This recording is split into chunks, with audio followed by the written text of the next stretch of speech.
안녕하세요. 근육연구소입니다.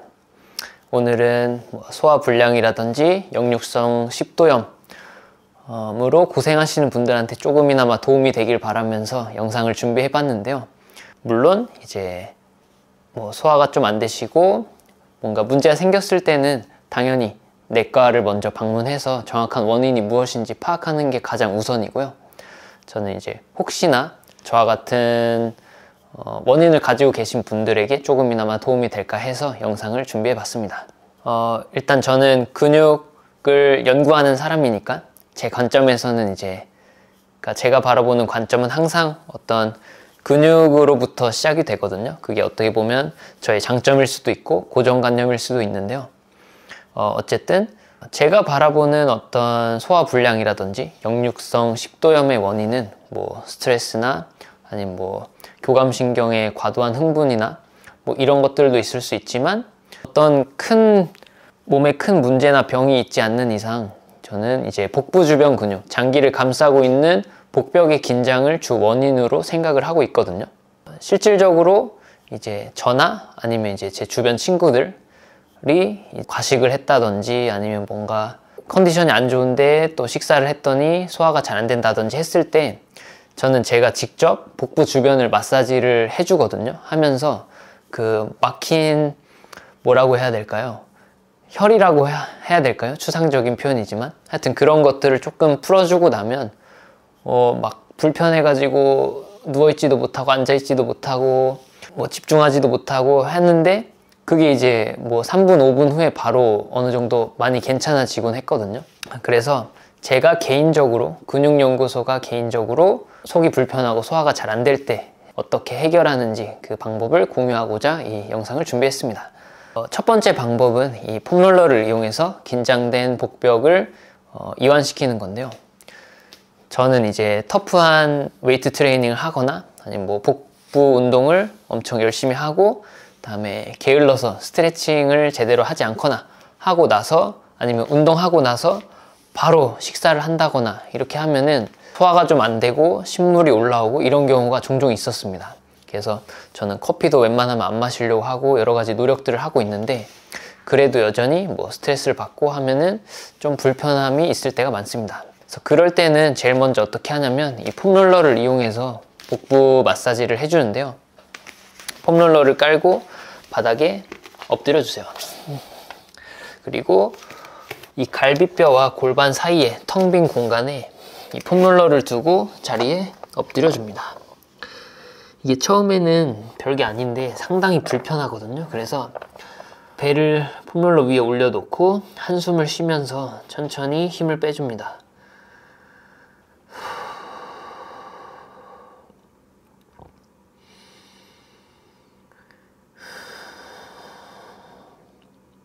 그러면 폼롤러가 서서히 배 깊숙이 들어오면서 아마 이제 속이 얹히셨거나 체하셨거나 하신 분들은 이 복벽이 상당히 긴장되어 있는 걸 바로 느끼실 수 있을 거예요. 그래서 계속해서 심호흡하시면서 폼롤러를 최대한 배 깊숙이 들어올 수 있도록 복부에 힘을 빼주세요. 상당히 불편하지만 동시에 시원한 느낌이 들거든요. 어느 정도 익숙해지시면 양손을 이마에 포개시고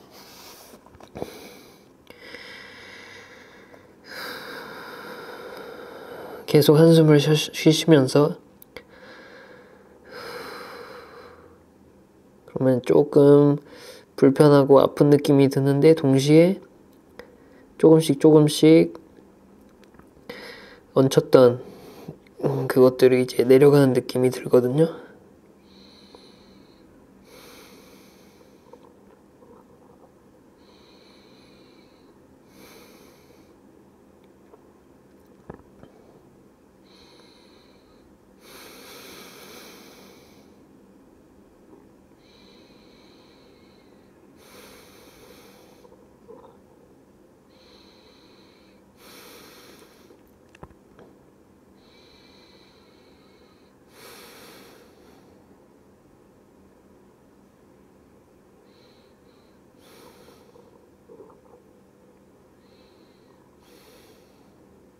이렇게 방금 보신 것처럼 폼롤러를 이용해서 셀프로 복벽을 마사지를 해줍니다. 이렇게 약 30초에서 1분 정도 잠깐 기다려 주시면 처음에는 상당히 불편한데 시간이 흐름에 따라 뭔가 꼬르륵 꼬르륵 소리가 나더니 이 얹혔던 게 쭉 내려가면서 속이 좀 많이 편해지시는 경험을 하실 수 있을 겁니다.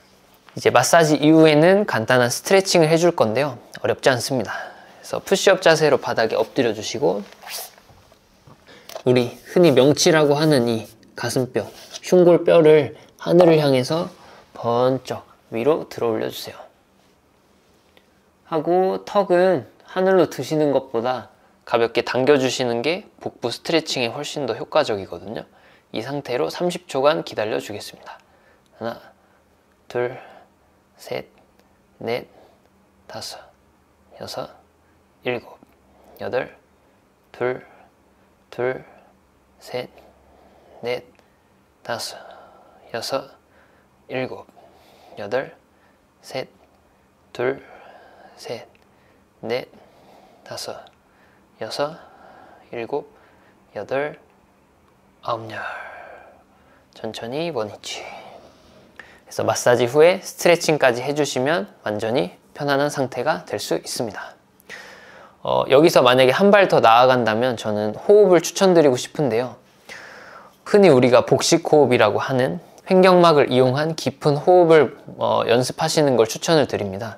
아마 인터넷 상에서 깊은 호흡하는 방법을 어렵지 않게 찾아보실 수 있는데 저도 몰랐는데 제가 비염이 있거든요. 그래서 어느샌가 자꾸 코로 호흡이 안 되고 입으로 호흡을 하게 되는 거예요. 근데 복잡한 얘기지만 구강호흡을 하면은 횡격막을, 그러니까 숨을 들이마시는 압력이 너무 작아져 가지고 횡격막을 효과적으로 사용할 수 없게 되고, 횡격막을 사용할 수 없으면 호흡 주동근이 아니라 호흡 보조근, 목 주변이나 가슴 주변, 그 다음에 어깨 주변에 호흡 보조근들을 많이 쓰게 되면서 근육들이 상향 조절, 그러니까 자꾸 긴장 상태가 돼버리거든요.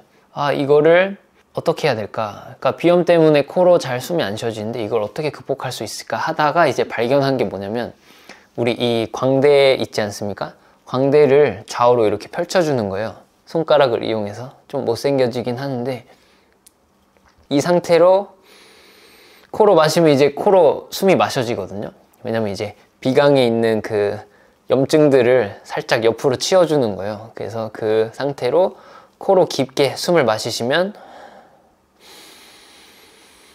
내가 횡격막 호흡을 해야지, 아니면 뭐 깊은 복식 호흡을 해야지, 이렇게 의식하지 않아도 자연스럽게 그냥 깊은 호흡이 알아서 되더라고요. 저랑 함께 깊은 호흡을 하면서 복부 주변을 조금 이완시키고 셀프 마사지를 좀 해주도록 하겠습니다. 그래서 비염이 있으신 분들은, 그러니까 코로 호흡이 잘 안 되시는 분들은 저처럼 손가락을 이용해서 광대를 좌우로 찢어주시고 상태로 코로 천천히 깊게 숨을 마셔보세요.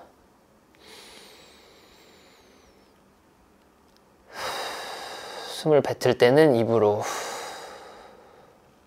숨을 마실 때는 코로 다시 마십니다.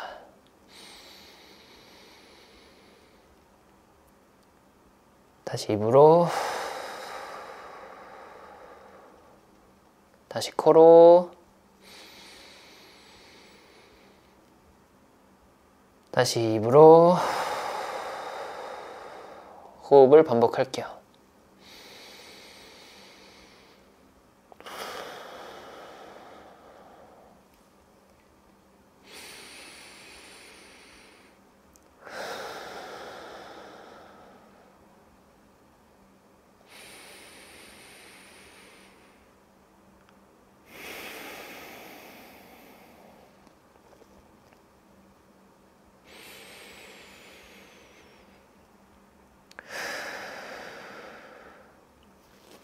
그래서 한 번 시도하실 때 뭐 10번에서 15번 이런 식으로 호흡을 의식적으로 조금 연습을 해주셔야 우리가 올바른 호흡을 계속 할 수가 있거든요.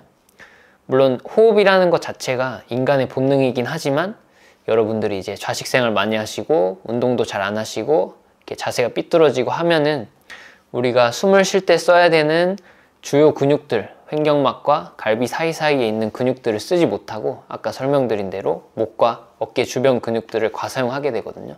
이렇게 하면 혈액으로 들어오는 산소 포화도도 낮아지고 산소 포화도가 낮아지면 우리 몸에서는 더 호흡이 필요하다고 생각하고 이렇게 몸을 흥분 상태, 교감신경을 자극해서 몸을 흥분 상태로 만들거든요. 이렇게 하면 자꾸 예민해지고 스트레스 받고 이렇게 뭔가 짜증이 나고 그다음에 잠도 잘 오지 않고, 왜냐면 몸이 흥분 상태니까. 그래서 여러 잘못된 호흡 하나만으로도 굉장히 삶에 악영향을 줄 수가 있습니다. 아까 설명드린 것처럼 복부 마사지, 그다음에 스트레칭, 그다음에 깊은 호흡 이렇게까지 해주시면 아마 몸에 큰 이상이 있어서 막 속이 불편하신 것이 아니라면 단순히 그냥 얹혔거나 스트레스 받았거나 아니면 너무 과식했거나 하셨을 때 어느 정도 속이 좀 편안해져서 다시 평화롭게 일상으로 돌아가실 수 있을 것 같습니다. 시청해 주셔서 감사했습니다.